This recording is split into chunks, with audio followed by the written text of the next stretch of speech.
Hey, Democrats, what happened to QAnon? What happened to Pizzagate?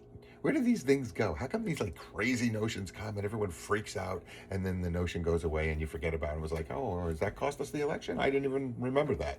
Because we have this tendency to like look at every shiny object and not the linear big picture, and we throw our own under the bus without strategically looking at how it's going to hurt or help, and it really shoots ourselves in the foot and blows our own tires out. So, you know, one thing that I find hysterical is that there seems to be this notion that how can Trump continually not get the approval of Congress for things?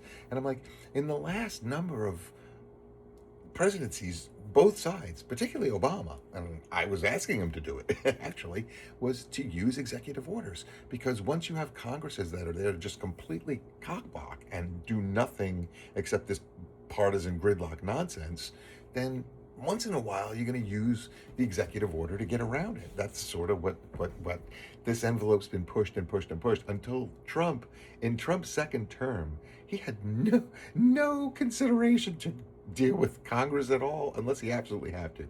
I envision Congress being like a New York City real estate board, some kind of tenants organization, and he's trying to put up condos or a casino, and they're just like, oh man, these local yokels, what am I going to do with these people? How do I get rid of them? Can I grease them? Can I pay them off? Can we bribe them? No. So what he does is you sue and slander in the press and lie and make up things about people and just constantly call them names. And this is all Roy Cohn stuff that he learned from his dad's advisor, who was one of the evilest guys in America. A real nasty person. Roy Cohn. Google him, look him up, or use your AI, whatever it is, Cohn. You'll find. Whew. He thought some of these dudes were bad now. No, his mentor and guidance was a pretty bad political operator, and that's why a lot of people wanted to be afraid of Trump and were right to be afraid of Trump. But at the same time, he's legitimized now. It doesn't matter. He's the head of the Republican Party, and he's the president, and he's starting wars and doing what he's got to do. Which brings me to another thing, and this is a digression, and it's probably going to be the end because I'm just going to go off the rails. But have you noticed that the three countries that we have effed with first have been Venezuela, Greenland, and Iran? But it's not about oil. Come on, folks. We keep going through the same thing. Yes, it's about oil, but it's not about oil because that's a shiny thing that the Dems will focus on. It's about this new technology that is super energy demanding. And so the entire world is jockeying for energy now. And we have had our own battles internally between climate change and non-climate change. And we have this whole strange, America's been kind of doing our own little asymmetrical warfare, which is to, build out energy a lot while saying, oh, climate change. But some of it's been good because natural gas, the Permian Basin, we've had our own oil strikes without even more drill, besides in places we were already drilling, just found more oil. And then, we've really made a push to become energy independent. All of our presidents have. That's the thing. The Dems do that quietly, do that loudly.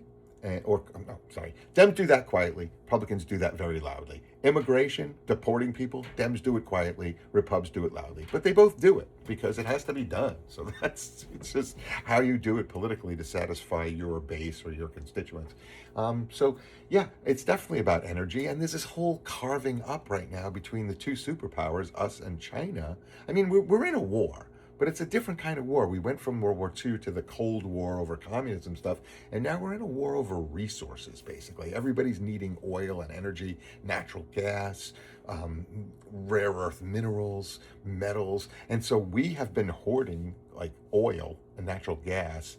We're going to start building our own refineries again. Ones we just allotted billions of dollars for Brownsville, and they're basically getting all the rare earth minerals because they don't mind destroying their environment as much, getting cancers and emphysemas, but they're also, cornered the market on being able to process things. Right now, they're cornered the market on refining these fuels. So, everybody's got a cog. But at the same time, we do our manufacturing now in Malaysia and Thailand and Vietnam and Singapore, and they do manufacturing in Brazil and Paraguay and in America and in Mexico. So, there's this whole symbiotic thing going on. Globalism happened and commerce is definitely intertwined, but the war is about different, strategic resources going forward. Copper is going to be a big deal. We're fighting over. China has been hoarding gold, and there's a lot of jockeying to get away from the petrochemical dollar, because that's been America's boon for a while. But maybe, Trump and his folks, or even there's Dems in on this, who know that the petrochemical dollar is not going to really last forever, because we're not going to be the major oil exporter, and if things keep getting so rattled, because if we're not the ones protecting the strait, and we actually force NATO and force Asia and China and them all have to get involved in dealing with Iran, and they kind of want it too, because nobody wants to deal with ayatollahs and mullahs over energy. It's just too important. Russia's bad enough. And Russia's doing great from all this. They act like they're not, but they're gouging the hell out of everyone. Watch our oil companies in 2 months, 3 months, record quarter profits. And people go, I'm paying $5 at the pump. Whose fault is it? It's the Dems. It's the Republicans. It's Iran. It's Sharia law. But yet the oil companies will be making record profits. And somebody on Wall Street who just pumped a bunch of money into oil or into, or into those oil companies is going to make money. And so, like I said, people don't lose money in the market. It moves from somebody's pocket to somebody else's pocket, and then more gets invested. So there's a lot of manipulation going on. This is a repeat of a lot of weird Mideast. So it's all unfinished business in the Mideast. Basically, all these regime changes we did through the 70s and through the 50s and the 70s and into the 80s are all coming back to roost, because we've never gotten the Ayatollahs out, and Iran's been basically this repressed, oppressed, oil-rich, wealthy, religious zealot nutbag country for so long. And they're such a major player because of where they strategically are between the oil they have and the strait. It's not just them who use the strait. It's also Saudi Arabia and United Arab Emirates and all these others. And so it's just a big issue. And China runs a lot of it. And who runs the Panama Canal is China, not us, not Panama. We built it, they run it. And it's just the world has got this weird symbiosis going on. So I just hope that it works out in some way, so that the markets all stabilize and people see this as though it's a moving forward. But no, we have an election this year. It's get ready to see billions of dollars wasted on TV and internet and radio telling you that, that guy is a communist who, plays with goats and, I don't know, and worships Satan's cousin.